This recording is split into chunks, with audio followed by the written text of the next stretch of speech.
Good morning to everyone. இன்னைக்கு இந்த வீடியோவில் 12th standard physics 3rd chapter important question பார்க்க போகிறோம். இந்த வீடியோவில் how to convert a galvanometer into a voltmeter. இது ஒரு important 3 mark question.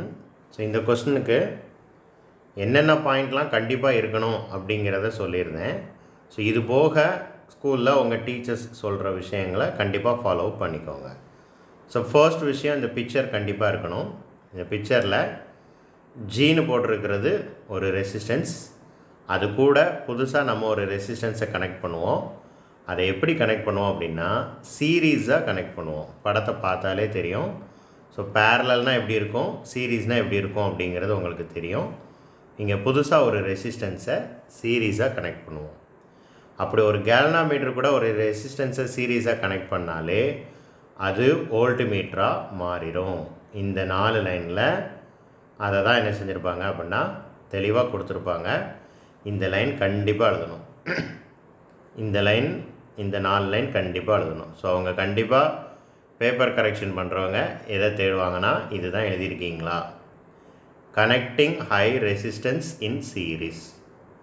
ஒரு கேல்வனோமீட்டரை வோல்ட்மீட்டராக மாற்றணுன்னா ஹை ரெசிஸ்டன்ஸை சீரீஸில் என்ன செய்யணும், கனெக்ட் பண்ணணும். ஸோ இதுக்கப்புறம் முக்கியமான விஷயங்கள் இந்த டெரிவேஷன் பார்ட், அதை பார்க்கலாம். So I is equal to I of ஜிக்கு ஈக்குவலாக இருக்கும். ஓகே, இது ஒரு முக்கியமான பாயிண்ட். ஐயோட வேல்யூ வந்து ஐ ஆஃப் ஜி, கேல்வனோமீட்டரில் ஃப்ளோ ஆகிற கரண்ட்டுக்கு டோட்டல் கரண்ட் ஈக்குவலாக இருக்கும். ஸோ நமக்கு ஓம்ஸ் லா படி தெரியும் I is equal to V by R. அதுதான் இங்கே கொடுத்துருக்குறாங்க. பொட்டன்ஷியல் டிஃப்ரென்ஸ்னால் V, டோட்டல் ரெசிஸ்டன்ஸ்னால் R. வேறு ஏதோ அப்படின்னு நினச்சி நீங்கள் கன்ஃபியூஸ்லாம் ஆக வேண்டாம். இப்போ இங்கே 2 ரெசிஸ்டன்ஸ் சீரீஸில் இருக்குது. ஒரு ரெசிஸ்டன்ஸ் இந்த ஜீன்னு சொல்லியிருக்கிறது ஒரு ரெசிஸ்டன்ஸுன்னு ஃபஸ்ட்டே சொன்னேன். அதை இங்கே R ஆஃப் ஜீன்னு எடுத்துருக்குறாங்க. புதுசாக நம்ம இப்போ கனெக்ட் பண்ண ரெசிஸ்டன்ஸ் வந்து R ஆஃப் H. அப்போ டோட்டல் ரெசிஸ்டன்ஸ் வேணும் அப்படின்னா இந்த 2 ரெசிஸ்டன்ஸையும் ஆட் பண்ணால் போதும். ஏன் ஆட் பண்ணுறோம்? ரெசிஸ்டன்ஸை சீரீஸில் கனெக்ட் பண்ணோன்னா எஃபெக்டிவ் ரெசிஸ்டன்ஸ் வேணும்னா என்ன செய்யணும்? இதுக்கு முன்னாடி ரெசிஸ்டன்ஸ் சீரீஸ் அண்ட் பேரலில் படிச்சிருக்கோம். ஸோ இருக்கிற எல்லா ரெசிஸ்டன்ஸையும் ஆட் பண்ணிட வேண்டியதுதான். அந்த ரீசனால் தான் இருக்கிற 2 ரெசிஸ்டன்ஸையும் ஆட் பண்ணியிருக்காங்க. இப்போ மேலே பார்த்த அதே ஃபார்முலா தான் I is equal to V by R. இப்போ 2 ரெசிஸ்டன்ஸ் வேல்யூ இருக்குது. அதனால் ஆருக்கு பதிலாக இந்த 2 ரெசிஸ்டன்ஸ் வேல்யூவை என்ன செஞ்சுருக்காங்க, எழுதியிருக்கிறாங்க. இப்போ கடைசி லைன் மட்டும் எப்படி வந்துச்சு அப்படிங்கிறது சிலருக்கு கன்ஃபியூஷனாக இருக்கும். அதுவும் ரொம்ப ஈஸி தான். ஒரு சிலர் அதை மெமரி பண்ணுவாங்க. மெமரி பண்ணவே வேண்டாம். இந்த ஈக்குவேஷன் என்ன செய்யுங்க, கிராஸ் மல்டிப்ளை பண்ணுங்கள். கிராஸ் மல்டிப்ளை பண்ணால் என்ன கிடைக்கும்? I of G into R of G plus R of H is equal to V. ஓகேவா?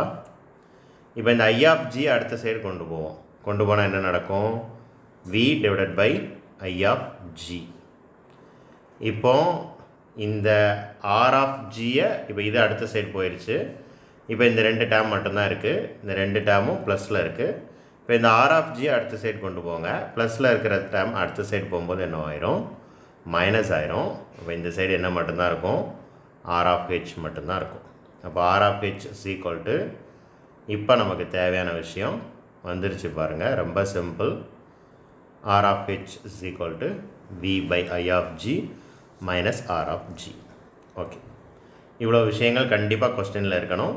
So I of G is directly proportional to V. இந்த ஈக்குவேஷன்லேருந்தே நம்ம அண்டர்ஸ்டாண்ட் பண்ணிக்கலாம். V வந்து நியூமரேட்டரில் இருக்குது. நியூமரேட்டரில் இருந்துச்சு அப்படின்னாலே டைரக்ட்லி ப்ரொபோஷ்னல் அப்படின்னு அர்த்தம். So the deflection is the galvanometer is proportional to I of G. But I of G எதுக்கு ப்ரொபோஷ்னலாக இருக்கும்னா பொட்டன்ஷியல் டிஃப்ரென்ஸுக்கு ப்ரொபோஷ்னலாக இருக்கும். இவ்வளோ விஷயமும் கண்டிப்பாக இந்த கொஸ்டினில் எழுதியிருக்கணும். இது போக வேறு என்னென்ன விஷயங்கள் எழுதணும் அப்படிங்கிறத உங்கள் டீச்சர்ஸ் கிட்ட கேட்டுக்கோங்க. நான் இம்பார்ட்டன்ட் கீ பாயிண்ட்ஸ் மட்டும்தான் இந்த கொஸ்டினை பொறுத்தளவுக்கு சொல்ல முடியும். தேங்க்யூ.